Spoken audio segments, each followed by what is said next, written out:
LED LCD TV repair में आज बताएंगे दोस्तों पैनल रिपेयर मेरा क्लास चल रहा है। आज बताएंगे एवीडीडी वोल्टेज। जो हमारी एवीडीडी वोल्टेज होती है उसको हम कैसे फॉल्ट फाइंडिंग कर सकते हैं और कैसे बाईपास कर सकते हैं। एवीडीडी वोल्टेज अगर हमारी नहीं बन रही है तो उसको हम कैसे चेक करेंगे शुरू से और कैसे बाईपास कर सकते हैं। आज का मेरा वीडियो इसी पर रहेगा। अगर आप लोग यह वीडियो देख लेंगे तो आप लोगों को पता चल जाएगा कि जो हमारी एवीडीडी वोल्टेज होती है उसको कैसे हम चेक कर सकते हैं। हमारी एवीडीडी वोल्टेज नहीं बन रही है तब आज का मेरा क्लास इसी पर रहेगा। इससे पहले मैं एवीडीडी वोल्टेज क्या होती है यह वीडियो में बना चुका हूँ। यह वीडियो देखने के बाद आप लोगों को डिस्क्रिप्शन में लिंक मिल जाएगी, जाकर देख सकते हैं। एवीडीडी वोल्टेज क्या होती है इसका पूरा डिटेल मैं वीडियो पहले बना चुका हूँ। एवीडीडी वोल्टेज को हम कैसे फॉल्ट फाइंडिंग कर सकते हैं और कैसे चेक कर सकते हैं, किस प्रकार से रिपेयर कर सकते हैं। चलिए देखिए अपने स्क्रीन पर आज का जो मेरा क्लास है एवीडीडी वोल्टेज। एवीडीडी वोल्टेज को हम कैसे फॉल्ट फाइंडिंग कर सकते हैं। अगर हमारी एवीडीडी वोल्टेज नहीं बन रही है तो हम उसको कैसे बाईपास कर सकते हैं और उसको कैसे रिपेयर कर सकते हैं। और एवीडीडी वोल्टेज मिस होने पर हमारी फॉल्ट किस किस प्रकार से दिख सकती है देखिए आपके स्क्रीन पर दिखाई दे रहा है। इसी पर आप लोगों को समझाएंगे कि अगर एवीडीडी वोल्टेज हमारी ये जो एवीडीडी वोल्टेज अगर नहीं बन रही है इसको हम कैसे चेक करेंगे शुरू से, यानी इसको कैसे फॉल्ट फाइंडिंग कर सकते हैं और इसको कैसे बाईपास कर सकते हैं। देखिए जो एवीडीडी वोल्टेज होती है, एवीडीडी वोल्टेज मिस होने पर हमारी नो डिस्प्ले देखा जा सकता है और गामा आईसी से संबंधित फॉल्ट देखा जा सकता है। एवीडीडी वोल्टेज के बाद ही हमारी बीजीएच बनता है और बीजीएच बनने के बाद ही हमारी स्क्रीन पर पिक्चर दिखाई देता है। अगर हमारी एवीडीडी वोल्टेज नहीं बनेगी तो 100 में से 100% हमारी पिक्चर नहीं बन सकती है। लेकिन देखिए जो पैनल होती है, पैनल हमारी तीन प्रकार की होती है। एक सीओजी पैनल होती है, एक जीआईपी पैनल होती है और एक काप पैनल होती है। तीन प्रकार की पैनल होती है। पैनल हमारी किसी भी प्रकार की बनावट हो सकती है। हर कंपनी अपने अपने अनुसार सर्किट बनाती है, यानी आपको इस प्रकार से देखना होगा कि सर्किट हमारी किसी भी प्रकार से हो सकती है। मिनिमम आप लोगों को ट्रेस करना होगा, देखना होगा कि ये सर्किट हमारी किस प्रकार से बनी है। उस हिसाब से आप फॉल्ट फाइंडिंग कर सकते हैं और हमारी इमेज पर गामा संबंधित हमारी फॉल्ट देखा जा सकता है। अगर मान लीजिए एवीडीडी वोल्टेज मिस होता है, जो हमारी गामा आईसी से प्रॉब्लम आता है उससे संबंधित फॉल्ट आ सकता है। यानी इससे पहले मैं वीडियो बना चुका हूं गामा आईसी क्या होता है, एवीडीडी वोल्टेज क्या होता है। यह वीडियो देखने के बाद आपको डिस्क्रिप्शन में लिंक दे देंगे, जाकर देख सकते हैं। गामा आईसी होती है, यह कैसे काम करती है, एवीडीडी वोल्टेज क्या होता है। आज मेरा इसी पर रहेगा। एवीडीडी जो वोल्टेज होता है उसको हम कैसे फॉल्ट फाइंडिंग कर सकते हैं। देखिए जो गामा आईसी होती है, यानी गामा आईसी से जो फॉल्ट आती है, एवीडीडी वोल्टेज मिस होने पर हमारी फॉल्ट आ सकती है। क्योंकि जो पैनल होती है, पैनल हमारी तीन प्रकार की होती है। काप पैनल होती है, एक होता है सीओजी और एक होता है जीआईपी पैनल। तीन प्रकार की पैनल होती है। तीनों पैनल में हमारी किसी भी प्रकार की फॉल्ट आ सकती है। क्योंकि देखिए जो कंपनी होती है, कंपनी अपने अपने अनुसार, थ्योरी के अनुसार जिस हिसाब से सर्किट को मैनेज करना होता है उस हिसाब से अपने अनुसार सर्किट बनाती है। तो सर्किट में हमारी किसी भी प्रकार की अगर फॉल्ट आती है तो जो पैनल होगी, पैनल के हिसाब से और जो पैनल की वोल्टेज होगी, देखिए पैनल जो होती है हमारी तीन प्रकार की होती है। एक 3.3 वोल्ट की पैनल होती है, एक 5 वोल्ट की पैनल होती है और एक 12 वोल्ट की पैनल होती है। यह पैनल पर ही निर्धारित करेगा कि हमारी किस प्रकार से फॉल्ट आ सकती है और गामा सेक्शन से रिलेटेड फॉल्ट देखा जा सकता है। अब देखिए हम कैसे फॉल्ट फाइंडिंग इसे कर सकते हैं। अगर हमारी एवीडीडी वोल्टेज स्क्रीन पर जो दिखाई दे रहा है, यह एवीडीडी वोल्टेज अगर फॉल्ट होता है, अगर हमारी एवीडीडी वोल्टेज नहीं बनता है तो हमको क्या क्या चेक करना होगा। तो सबसे आसान तरीका है, एवीडीडी वोल्टेज जानने से पहले आपको जानना होगा कि हमारी एवीडीडी वोल्टेज कैसे बनता है। क्योंकि देखिए फॉल्ट को रिपेयर करने के लिए एवीडीडी वोल्टेज का हमारी जन्म कैसे होता है, यानी जो हमारी एवीडीडी वोल्टेज है, एवीडीडी वोल्टेज कैसे बनेगा आपको पहले ये जानना होगा। देखिए एवीडीडी वोल्टेज बनने के लिए सबसे फर्स्ट काम क्या होना चाहिए, जब तक डीसी टू डीसी आईसी को अनेबल सिग्नल नहीं मिलेगा तब तक एवीडीडी वोल्टेज नहीं बनेगा। देखिए आप लोगों को यह बताना जरूरी है, क्योंकि अगर आपको एवीडीडी वोल्टेज का फॉल्ट फाइंडिंग करना है तो आप लोगों को शुरू से जानना जरूरी है। देखिए आपके स्क्रीन पर जो दिखाई दे रहा है, ये सर्किट हमारी किसी भी प्रकार की हो सकती है। जो देखिए पैनल होती है, पैनल हमारी लाखों प्रकार की होती है, लेकिन ये सर्किट की बनावट हमारी किसी भी प्रकार से हो सकती है। लेकिन मिनिमम आपको सर्किट में देखना होगा कि हमारी जो कंपनी है, कंपनी किस प्रकार से सर्किट बनाई है, उस हिसाब से आपको ट्रेस करके सर्किट सही करना है। देखिए पहले एवीडीडी वोल्टेज हमारी कैसे बनेगा।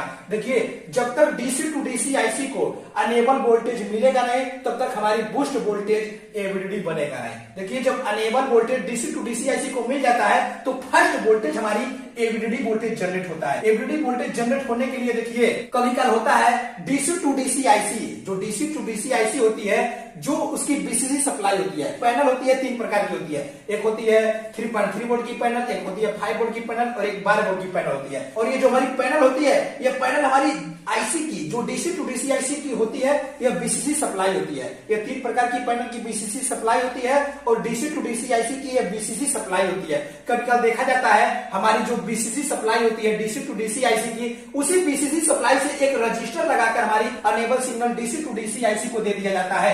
देखिए आपकी जो स्क्रीन पर दिखाई दे रहा है, ये अनेबल सिग्नल देखिए जो कंपनी होगी, ये अनेबल सिग्नल अगर हमारी बीसीसी सप्लाई से बनाया जा रहा है तो यह कंपनी में फिक्स किया गया होगा, यानी डीसी टू डीसी आईसी के इंटरनल ये फिक्स किया गया होगा कि इसकी अनेबल वोल्टेज क्या होगी, यानी अनेबल वोल्टेज ये फिक्स किया गया होगा। उस हिसाब से एक रजिस्टर, 2 रजिस्टर, 3 रजिस्टर लगाकर बीसीसी सप्लाई से हमारी अनेबल वोल्टेज दिया जा सकता है। तब हमारी first voltage boost voltage AVDD बन सकता है। या हो सकता है अगर हमारी बीसीसी से अनेबल वोल्टेज नहीं दिया गया है तो हमारा क्या होगा, टिकोन आईसी से हमारी अनेबल वोल्टेज, यानी टिकोन आईसी से जो अनेबल वोल्टेज दिया जाता है यह फिक्स होता है। यह 3.3 वोल्ट हमारी होती है। 3.3 वोल्ट ये जो होगी हमारी डीसी टू डीसी आईसी के अंदर जाएगी। जब डीसी टू डीसी आईसी के अंदर जाएगी उसके बाद फर्स्ट बूस्ट वोल्टेज हमारी एवीडीडी बनेगा। देखिए अगर टिकोन आईसी से हमारी अनेबल वोल्टेज बन रही है तो पहले आपको देखना होगा कि टिकोन आईसी, यानी अब मान लीजिए अगर बूस्ट वोल्टेज एवीडीडी था तो फर्स्ट मैंने देखा कि अनेबल वोल्टेज क्या कहां से मिल रहा है। अगर हमारी बीसीसी सप्लाई से मिल रहा है तो आपको इसको ट्रेस करना है। अगर हमारी टिकोन आईसी से अनेबल वोल्टेज मिल रहा है, ये जानना होगा कि आपको अब टिकोन आईसी के बारे में जानना होगा, क्योंकि देखिए ये जो अनेबल सिग्नल है टिकोन आईसी से कब निकलेगा, यानी अनेबल वोल्टेज अगर टिकोन आईसी से जाएगा तब हमारी बूस्ट वोल्टेज एवीडीडी बनेगी। यानी जो ये अनेबल सिग्नल है, अनेबल सिग्नल आपको ये जानना होगा कि अनेबल सिग्नल कब हमारी टिकोन आईसी से निकलेगा। देखिए सबसे पहले आपको टिकोन आईसी के बारे में भी अब जानना होगा। देखिए जो टिकोन आईसी होती है, टिकोन आईसी की बीडीडी सप्लाई देखिए आपके स्क्रीन पर दिखाई दे रहा है। टिकोन आईसी की बीडीडी सप्लाई 3.3 वोल्ट होती है। हो सकता है अगर हमारी 3.3 वोल्ट की पैनल है तो डायरेक्ट बीसीसी सप्लाई टिकोन आईसी को डायरेक्ट दे दिया जाएगा।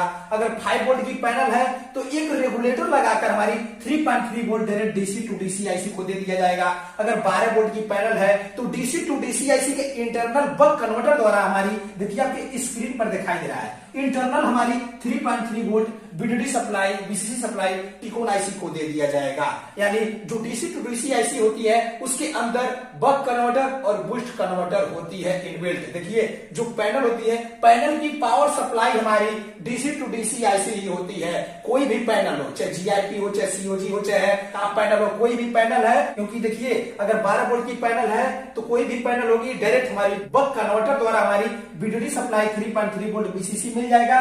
और बीसीसी मिलने के बाद टिकोन को क्या क्या चाहिए, एक विकोर वोल्टेज चाहिए। विकोर वोल्टेज मिलने के बाद ईप्रोम में, देखिए पूरी पैनल की सॉफ्टवेयर हमारी ईप्रोम में होती है। जब तक पूरी सॉफ्टवेयर हमारी ईप्रोम में रिजोल्यूशन और पिक्सल के हिसाब से ही हमारी ईप्रोम में सॉफ्टवेयर होती है, जब तक सॉफ्टवेयर ओके होगा नहीं तब तक हमारी टिकोन आईसी जनरेट नहीं होगी। टिकोन आईसी को चलने के लिए ईप्रोम में पूरी सॉफ्टवेयर चाहिए, रैम वोल्टेज चाहिए, विकोर वोल्टेज चाहिए। ये सब वोल्टेज ओके होने के बाद ही हमारी टिकोन आईसी क्या करेगी, एक अनेबल सिग्नल निकालेगी जो 3.3 वोल्ट होगा।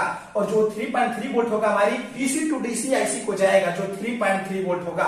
उसके बाद जो फर्स्ट बूस्ट वोल्टेज होगी हमारी एवीडीडी वोल्टेज का जन्म होगा।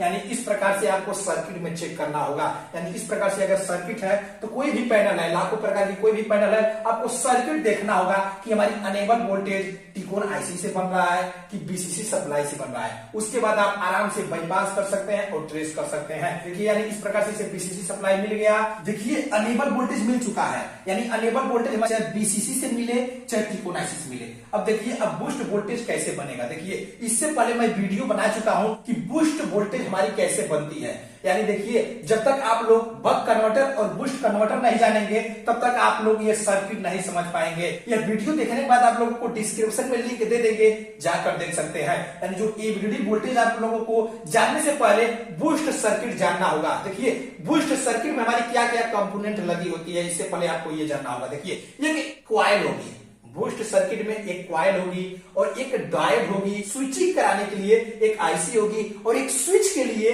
मासफेट अंदर हो सकती है, यानी मासफेट चाहिए। उस हिसाब से हमारी ये एवीडीडी वोल्टेज का यानी बूस्ट सर्किट से हमारी एवीडीडी वोल्टेज बनाई जाएगी। देखिए कभी कभी आपको सर्किट में देखा जा सकता है कि ये कॉइल देखने को मिलेगा, एक डायोड देखने को मिलेगा, किसी किसी सर्किट में आपको देखने को मिलेगा जो मासफेट होगी, यानी जो मासफेट स्विच के लिए ऑन ऑफ के लिए उपयोग किया जाएगा वह डीसी टू डीसी आईसी के इंटरनल होगा और डीसी टू डीसी आईसी ही इंटरनल इसे स्विचिंग भी कराएगी। यानी डीसी टू डीसी आईसी के अगर बाहर मासफेट लगा है या स्विचिंग कराने के लिए डीसी टू डीसी आईसी लगा है, यानी आपको ये देखना होगा कि हमारी बाहर कौन कौन सी कंपोनेंट लगी है। अगर बाहर नहीं लगी है तो 100 में से 100% हमारी जो बूस्ट कन्वर्टर में सामान लगता है वो हमारी डीसी टू डीसी आईसी की इंटरनल होगी। देखिए जो ये आपके सामने ये मासफेट दिखाई दे रहा है ये हमारी स्विचिंग का मासफेट नहीं है, यानी जो स्विचिंग का ऑन ऑफ करके हमारी बूस्ट वोल्टेज बनाई जाएगी ये मासफेट नहीं है। ये प्रोटेक्शन के लिए लगा है कि अगर हमारी एवीडीडी वोल्टेज में कोई प्रॉब्लम आता है तो डीसी टू डीसी आईसी क्या करेगी, धीरे से प्रोटेक्शन में चली जाएगी और सुरक्षा प्रदान करेगी। यानी आउटपुट में अगर कोई प्रॉब्लम आता है उसके लिए ये मासफेट लगाया गया है। और देखिए आपके सामने ये दिखाई दे रहा है ये कैपेसिटर, इस कैपेसिटर से रिलेटेड यानी इधर की भी जानकारी लिया जाएगा इस कैपेसिटर से और इधर से भी जानकारी लिया जाएगा, क्योंकि देखिए जो बूस्ट वोल्टेज हमारी बनती है इधर का प्लस यानी जो बीसीसी वोल्टेज इधर का आएगा प्लस और जो बूस्टिंग में निकला प्लस यानी दोनों प्लस प्लस मिलाकर जोड़कर हमारी एवीडीडी वोल्टेज का जन्म दिया जाता है। ये जो कैपेसिटर होगी जो बूस्टिंग में हुआ यह मैनेज करेगा और जो यहाँ स्विचिंग किया वह मैनेज करेगा, यानी यह मैनेज और यह मैनेज ये दोनों जो मैनेज होगी हमारी दोनों मैनेज करके डीसी टू डीसी आईसी को सेंस करेगी कि जो हमारी आउटपुट में एवीडीडी वोल्टेज बन रहा है वो हमारी सही से है कि नहीं है। उस हिसाब से अंदर हमारे डीसी टू डीसी आईसी के अंदर स्विचिंग कराकर हमारी एवीडीडी वोल्टेज का जन्म दिया जाएगा। और देखिए एवीडीडी वोल्टेज अगर नहीं बन रही है तो आपको क्या क्या चेक करना होगा। देखिए ये कॉइल है, एक डायोड है, यानी स्विच को ऑन ऑफ करने के लिए मासफेट हमारी इस सर्किट में ये डीसी टू डीसी आईसी के अंदर इनबिल्ट है और स्विचिंग करने के लिए डीसी टू डीसी आईसी खुद उसे स्विचिंग कराएगी। यानी आपके सामने जो दिखाई दे रहा है इसके बाहर क्या क्या लगा है, कॉइल लगा है, डायोड लगा है, यानी ये मासफेट है, ये कैपेसिटर है, ये फीडबैक लगा है और ये कैपेसिटर है। एवीडीडी वोल्टेज नहीं बन रहा है तो मैं आपसे पहले ही बता चुका हूं, फर्स्ट क्या करिए टीवी को बंद कर दीजिए। टीवी को बंद करने के बाद कोल्ड टेस्टिंग करिए, डायोड रेंज में रख लीजिए। डायोड रेंज में रखने के बाद क्या करिए, जो पॉजिटिव वायर है यहाँ पर रखिए और निगेटिव वायर यहाँ पर रखिए। अगर डायोड रेंज में देता है तो 100 में से 100% समझ जाइए कि ये जो हमारी मासफेट लगी है यानी ये मासफेट लगी है इसके अंदर जो डायोड इसके अंदर इंस्टॉल है ये हमारी 100 में से 100% सही होगी। सर्किट में हमारी कहीं शार्टिंग नहीं है, अगर डायोड रेंज में दिखाता है तो हमारी सर्किट में कहीं भी शार्टिंग नहीं है। और आपको अगर यहाँ 0 वोल्ट है, शार्टिंग नहीं है, आपको फीडबैक में वोल्टेज चेक करना होगा। अगर फीडबैक में भी वोल्टेज नहीं है और यहाँ भी वोल्टेज नहीं है तो आपको ये देखना होगा कि जो हमारी बीसीसी सप्लाई यानी जो एवीडीडी की बीसीसी सप्लाई यानी देखिए जो ये पैनल की हमारी बीसीसी सप्लाई होती है डायरेक्ट एवीडीडी वोल्टेज के लिए हमारी एवीडीडी सप्लाई होती है। यानी अगर हमारी बूस्ट वोल्टेज नहीं बन रही है तो ये जो बीसीसी सप्लाई होगी 3.3 वोल्ट, 5 वोल्ट, 12 वोल्ट यानी जिस हिसाब से पैनल होगी वो बीसीसी सप्लाई हमारी डायरेक्ट यहाँ पर मिलेगी। जब तक बूस्ट नहीं करेगी तब तक ये जो बीसीसी सप्लाई हमारी वो बीसीसी सप्लाई मिल जाएगी। यानी ये बीसीसी सप्लाई हमारी यहाँ डायरेक्ट मिलेगी। अगर बीसीसी सप्लाई हमारी डायरेक्ट यहाँ मिल रही है तो इससे यह पता चल जाएगा कि हमारी ये बूस्टिंग सर्किट चालू नहीं है। अगर यहाँ अनेबल वोल्टेज मिल गया है, डायरेक्ट बीसीसी सप्लाई से मिले अनेबल वोल्टेज या टिकोनाइसिस से मिले, अगर यहाँ अनेबल वोल्टेज मिल गया है उसके बाद भी अगर बूस्ट वोल्टेज हमारे यहाँ पर नहीं बन रही है, जो पैनल की बीसीसी सप्लाई है चाहे 3.3 वोल्ट हो, चाहे 5 वोल्ट हो, चाहे 12 वोल्ट हो, ये जो हमारी बीसीसी सप्लाई अगर डायरेक्ट हमारी यहाँ पर आती है तो 100 में से 100% हमारी आईसी स्विचिंग नहीं कर रही है। और अगर यहाँ डायोड में बताता है तो यानी सर्किट में हमारी कोई प्रॉब्लम नहीं है। हो सकता है DC to DC IC internal जो बूस्ट वाला सर्किट हो वह डैमेज हो सकता है, ये भी देखना होगा। फजर रेंज में चेक करिए। अगर यहाँ पर आप लोग चेक कर रहे हैं अगर पॉजिटिव और निगेटिव दोनों बीप की आवाज देता है तो हमारी यह मासफेट भी शॉर्ट हो सकती है, डायोड भी शॉर्ट हो सकती है और ये आईसी भी शॉर्ट हो सकती है, या जो एवीडीडी वोल्टेज जहां जा रहा है आगे की भी सर्किट शॉर्ट हो सकता है और पीछे की भी सर्किट शॉर्ट हो सकता है। ये आप लोगों को देखना होगा सर्किट में कि हमारी आगे तो शॉर्ट नहीं है। देखिए अगर स्टार्टिंग यहाँ बीप की आवाज देता है तो सबसे आसान तरीका है आप क्या करिए, जो एवीडीडी वोल्टेज जहां से जा रहा है यहां से कट कर दीजिए।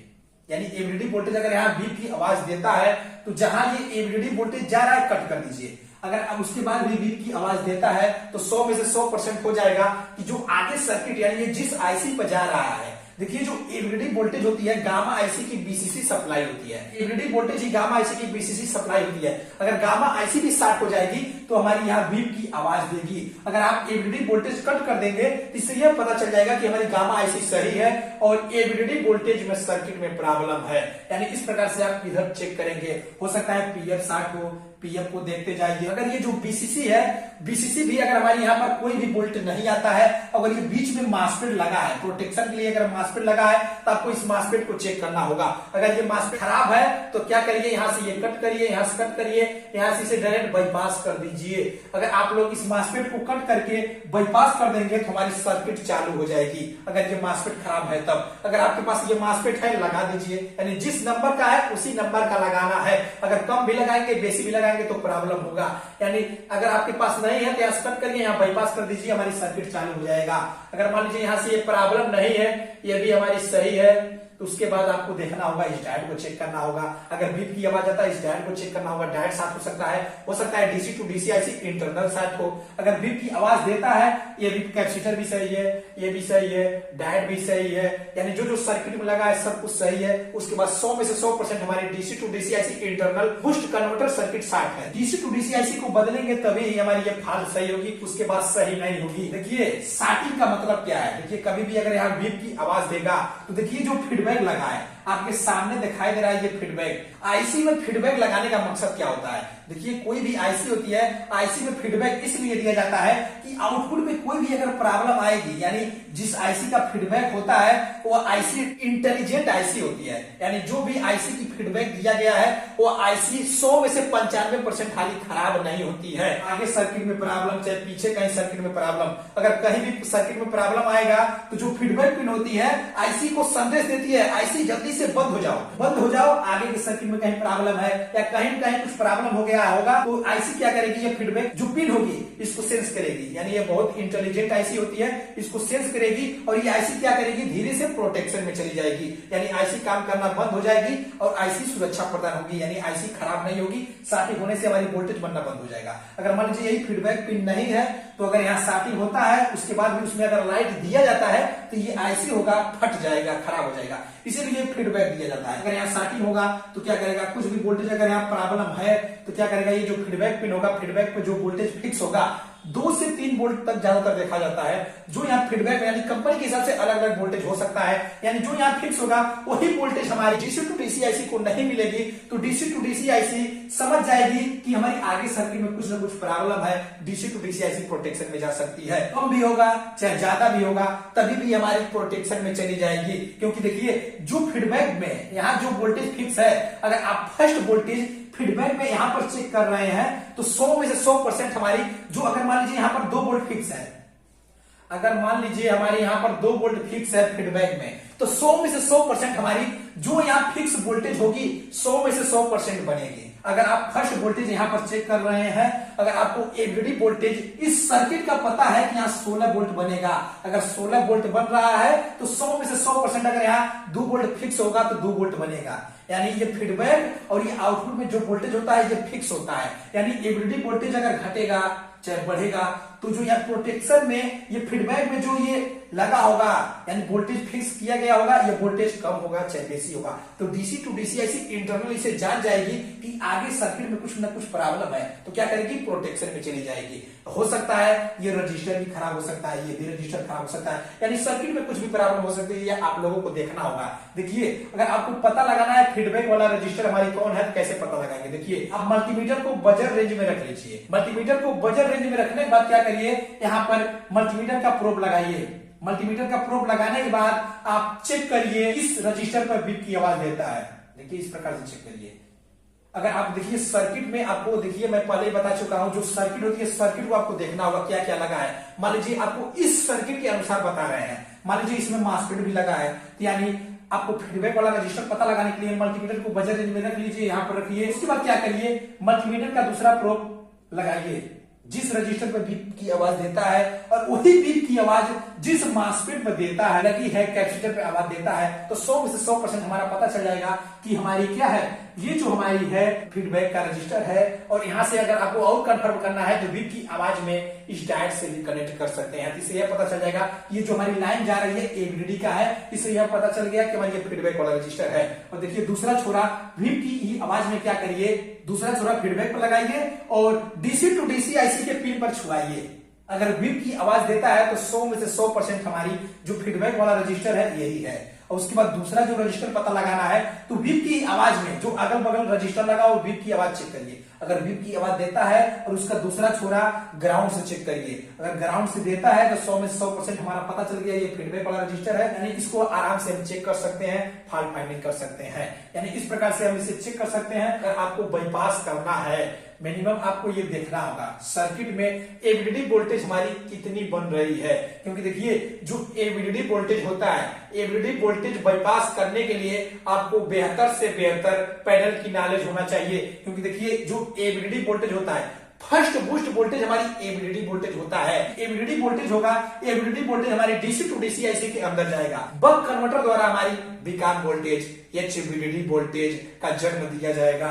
यानी अगर एबीडीडी वोल्टेज अगर आप कम करेंगे, ज्यादा करेंगे, यानी मान लीजिए एबीडीडी जो सप्लाई होती है हमारी गामा आईसी की बीसीसी सप्लाई होती है, ज्यादा देंगे तो गामा आईसी खराब हो सकती है, या ज्यादा वोल्टेज दे देंगे तो डीसी टू डीसी आईसी फट सकती है। एबीडीडी वोल्टेज बन जाएगा, एबीडीडी वोल्टेज फिर डीसी टू डीसी आईसी के अंदर जाएगा। इसके बाद हमारी बक कन्वर्टर द्वारा हमारी सभी जो वोल्टेज बक कन्वर्टर द्वारा बनाई जाएगी, जन्म दिया जाएगा। यानी एबीडीडी वोल्टेज अगर आपको बाईपास करना है तो मिनिमम आप लोगों को नॉलेज होना चाहिए। उस हिसाब से ये आप यहाँ बाईपास कर सकते हैं और बाईपास करके चेक कर सकते हैं। देखिए ज्यादा केस में हमारा होता है जो एबीडीडी वोल्टेज होता है, कभी भी अगर आप मॉड्यूल लगाएंगे तो पैनल बूस्ट मॉड्यूल जो हमारी होती है वही आपको लगाना है। इससे पहले मैं वीडियो बना चुका हूं, ये वीडियो देखने के बाद आपको डिस्क्रिप्शन में लिंक मिल जाएगी, जाकर देख सकते हैं। इसमें वोल्टेज भी जाएगा और पल्स भी जाएगा। अगर आप लोग ये बूस्ट वोल्टेज यहाँ डायरेक्ट देंगे तो हमारी पैनल चालू होगी, लेकिन ज्यादा दिन तक पैनल नहीं चलेगी, हमारी टीएफटी जो होगी वो खराब हो जाएगी, यानी पैनल खराब हो जाएगी। अगर एबीडीडी वोल्टेज नहीं बन रहा है